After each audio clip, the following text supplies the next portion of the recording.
Hello, welcome to another episode of Arthritis and You, A Joint Journey. Today, we've got something special lined up, so buckle up because it's time for the deep dive. Let's give a warm welcome to our hosts, Arthur and Sarah. Welcome to the deep dive. We're here to cut through all that information noise and really get to the insights that matter. Today, we're unpacking something super common, but maybe often misunderstood, those nagging, localized aches and pains, the ones that pop up in very specific parts of the body. We're talking about common regional musculoskeletal disorders, or MSK disorders for short. Mm-hmm. Unlike conditions that affect lots of different body areas, these tend to be really focused, maybe just a single muscle or one particular tendon, sometimes a bursa, causing trouble. Mm-hmm. Our source material for this deep dive is from the Alberta Rheumatology website. It offers some really practical, clear insights into these conditions and, maybe more importantly, how they're actually treated. That's right. So our mission today, basically distill the key info, give you a bit of a shortcut to understanding these everyday kinds of discomforts. What's really fascinating, and maybe a bit surprising, is how consistently simple the diagnosis and treatment approaches often turn out to be. Let's unpack this. Indeed. And I think it's that consistency that really stands out. When you look across the whole spectrum of these regional MSK issues, there's this one powerful theme that just keeps coming up again and again: active engagement. Exercises, physiotherapy. These aren't just like suggestions. They're really a foundational cornerstone of effective treatment. Right. Active. Exactly. It's not about just passively receiving care. It's about you actively participating in your own recovery, which honestly is incredibly empowering for patients. But, and this is crucial, it's always vital to start that journey by talking to a physician first. They're the ones who can make sure you get the most accurate diagnosis and, the best treatment plan specifically for your situation. This deep dive is about giving you information, definitely not replacing professional medical advice. That's such an important point.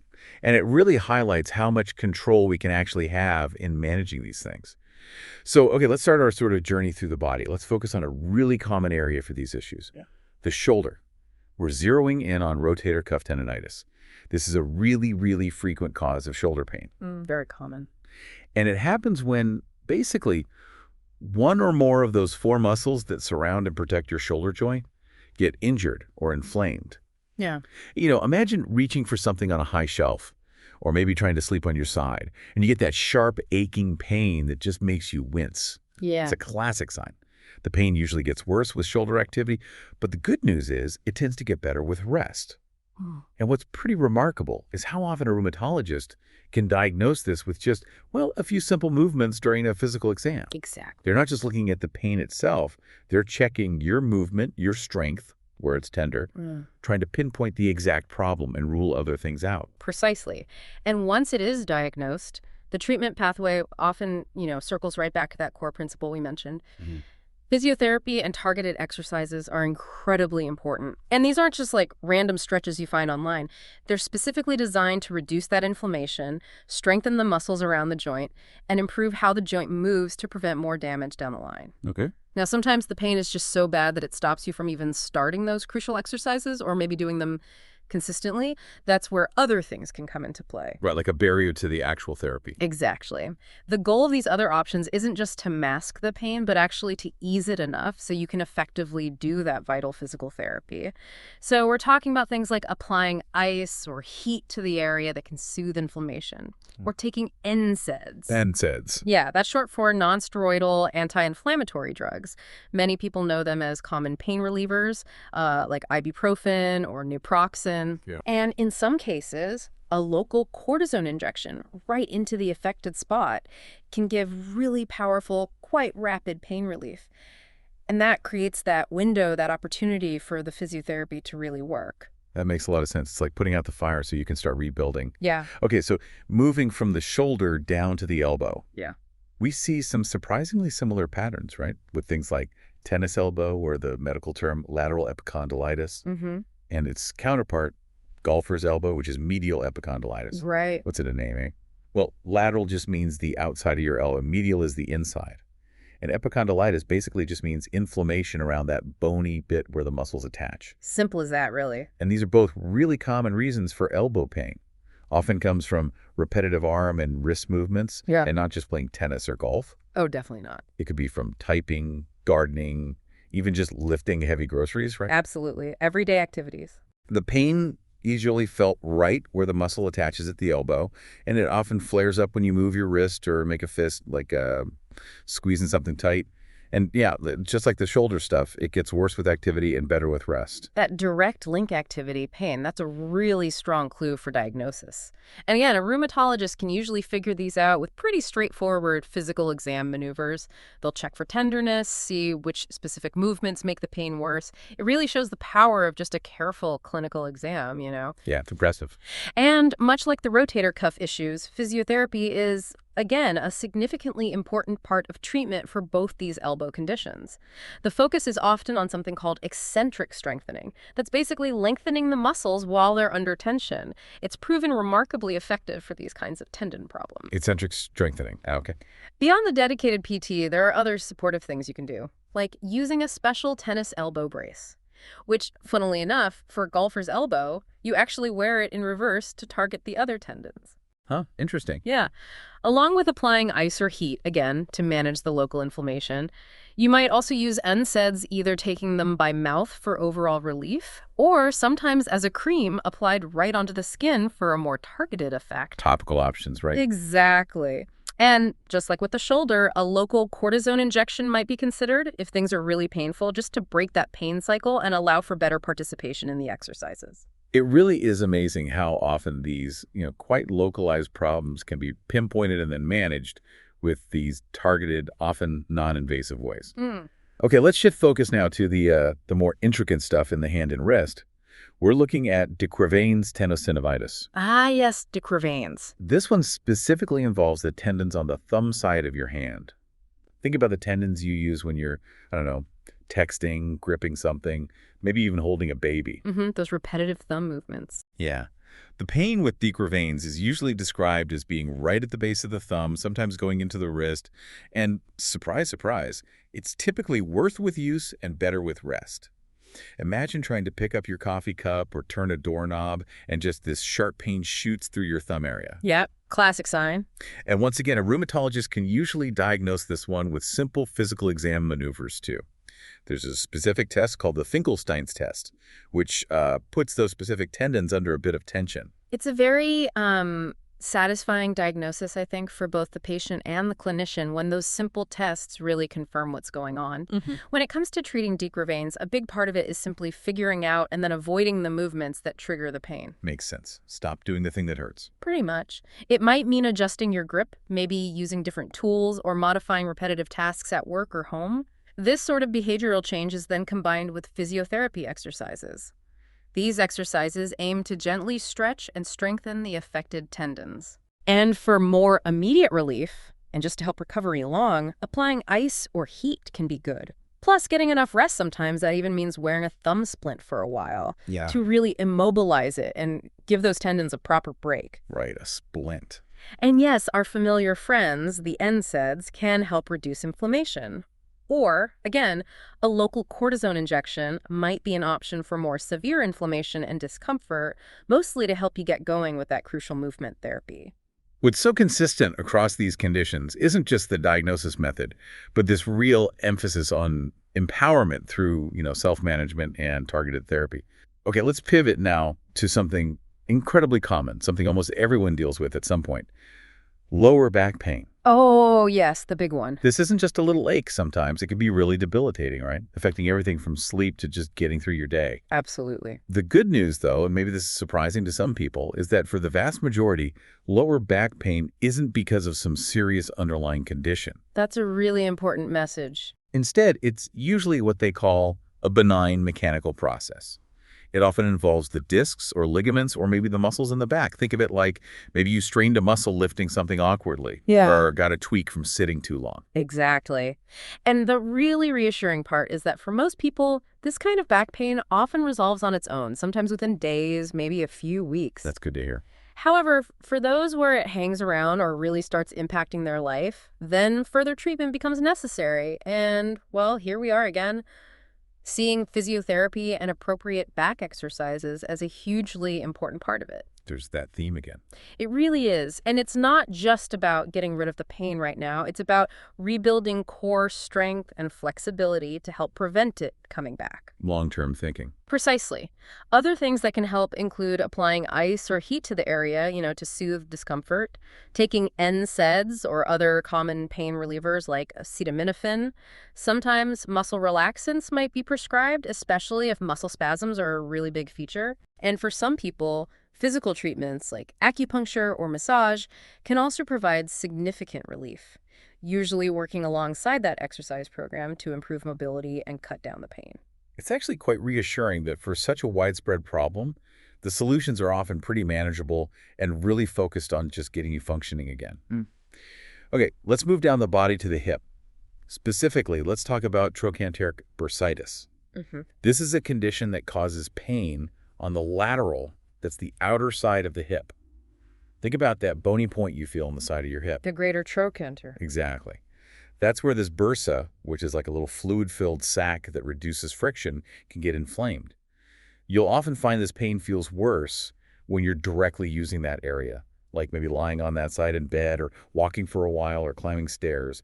It can be a kind of dull ache or sometimes a sharper burning feeling. Yeah, that lateral hip pain. And your physician can usually diagnose this just through a physical examination, feeling for tenderness right over that bursa and checking your range of motion. And once again, I know we're sounding like a broken record, but it's true. Physiotherapy with the right exercises is highlighted as really important for treatment. It's clearly the pattern. It is. These exercises often focus on things like stretching the IT band, that's the iliotibial band running down the side of your leg, and strengthening the hip abductor muscles, the ones that move your leg out to the side. The goal is to reduce friction and pressure on that inflamed bursa. Okay, specific stretches and strengthening. Yep.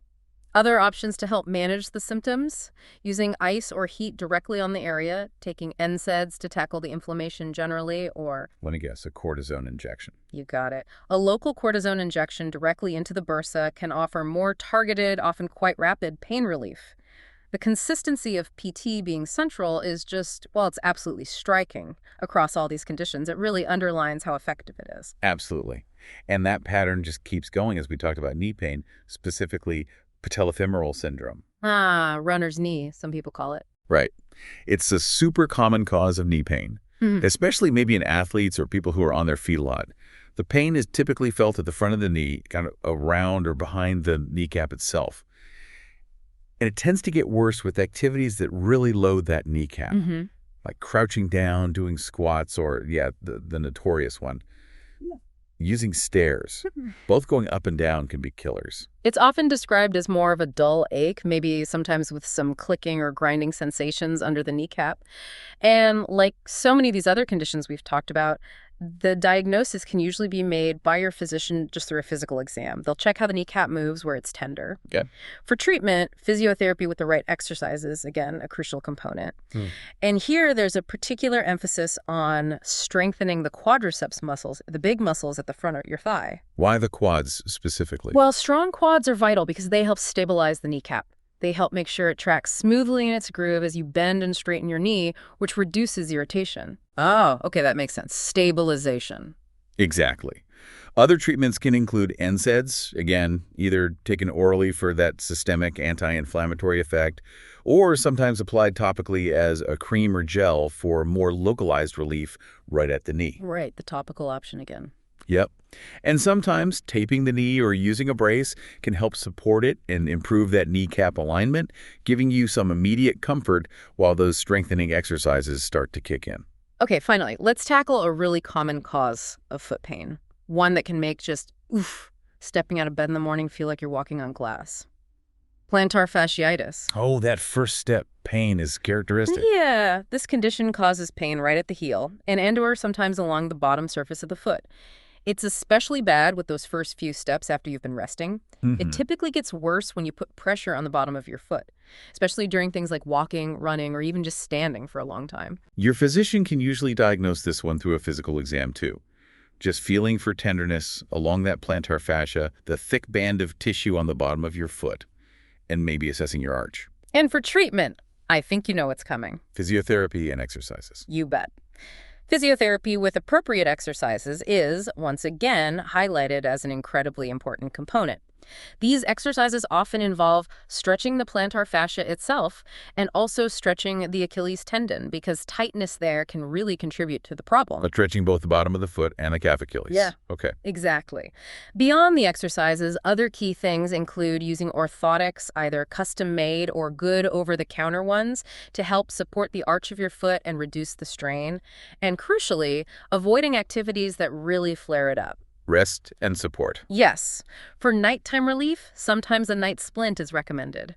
This keeps your foot gently stretched overnight, preventing that fascia from tightening up while you sleep. Ah, so you don't get that intense morning pain as much.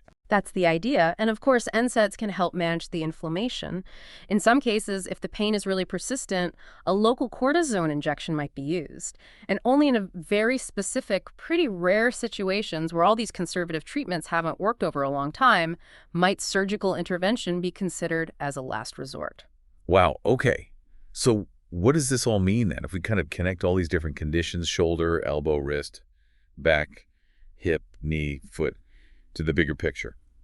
What's the takeaway? Yeah, I think it really highlights this powerful sort of overarching principle, doesn't it? For so many of these common regional MSK disorders, especially the ones that are primarily mechanical, meaning they're about how the parts are moving or getting stressed, a rheumatologist or your physician can often diagnose them with surprising accuracy using just simple physical examinations. Right, not always needing fancy scans immediately. Often not. It really is a testament to the power of good clinical observation and, actually examining the patient far more often than relying solely on complex imaging right away. And what's truly empowering, I think, is that consistent message about treatment, that repeated emphasis on exercises and physiotherapy being the cornerstone.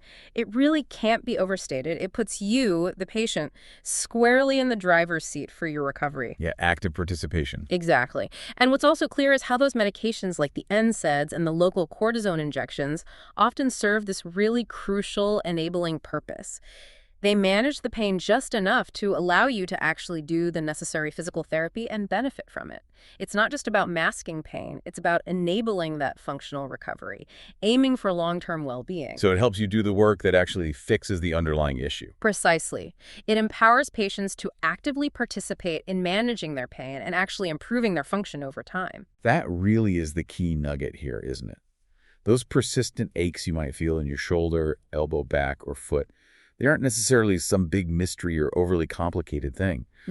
Armed with this kind of knowledge, like the insights from Alberta Rheumatology, you can understand that many of these common regional MSK problems can often be accurately diagnosed with pretty straightforward clinical exams.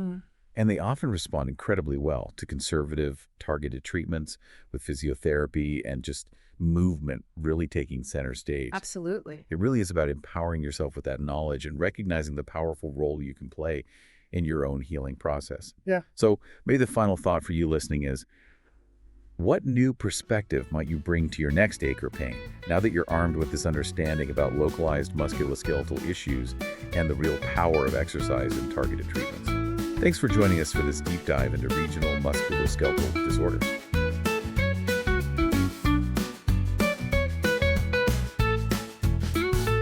This has been another episode of Arthritis and You, A Joint Journey, brought to you by the Rheum team from albertarheumatology.com, your trusted evidence-based suite of resources available 24/7. Straight from Alberta, but for folks around the world.